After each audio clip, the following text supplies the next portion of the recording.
ठाकुरगंज के पास बसे छोटे से गांव मनिकपुर में एक गरीब किसान रहता था। उनका नाम था अजहर। अजहर के पास जमीन तो थी मगर बहुत कम, बस 2 बीघा खेत, और हालात इतने तंग कि घर चलाना भी मुश्किल हो जाता था। बरसों से बारिश कभी वक्त पर नहीं होती थी, कभी सूखा पड़ता, कभी फसल तैयार होते ही ओले पड़ जाते और महीनों की मेहनत मिट्टी में मिल जाती। फिर भी अजहर की एक आदत थी, वो कभी शिकायत नहीं करता था। हर मुसीबत में कहता, अल्लाह जब दे बेहतर ही देगा। मुश्किलों का साल, एक साल तो हालात और भी खराब हो गए। बरसात बिल्कुल नहीं हुई, पानी की कमी से खेत सूखने लगे।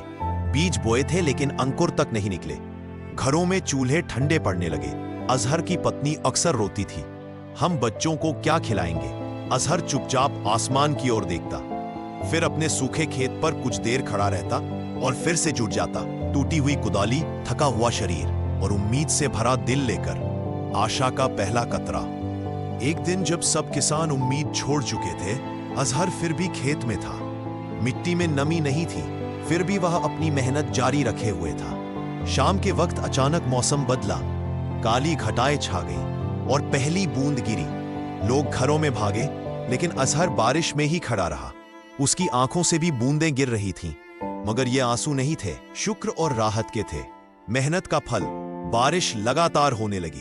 मनिकपुर के सूखे खेत फिर से हरे होने लगे। अजहर ने भी उसी साल की सबसे अच्छी फसल तैयार की। जब फसल तैयार हुई, गांव के बड़े किसान उसकी फसल देखकर हैरान रह गए। पूछते, तेरी फसल इतनी अच्छी कैसे हुई? अजहर मुस्कुराकर कहता, मेहनत, सब्र और ऊपर वाले पर भरोसा। कहानी का सबक। अजहर की फसल बिकते ही उसके घर की हालत सुधर गई।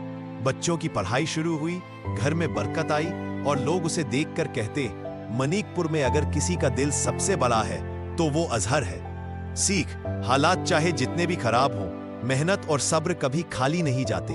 कोशिश करने वालों की कभी हार नहीं होती। जब इंसान हार मान लेता है तो किस्मत भी चुप हो जाती है, लेकिन उम्मीद रखे तो रास्ते खुद ब खुद खुल जाते हैं। वीडियो पसंद आए तो शोएब भाई का चैनल सब्सक्राइब करें और लाइक करें। फिर मिलते हैं अगले वीडियो में।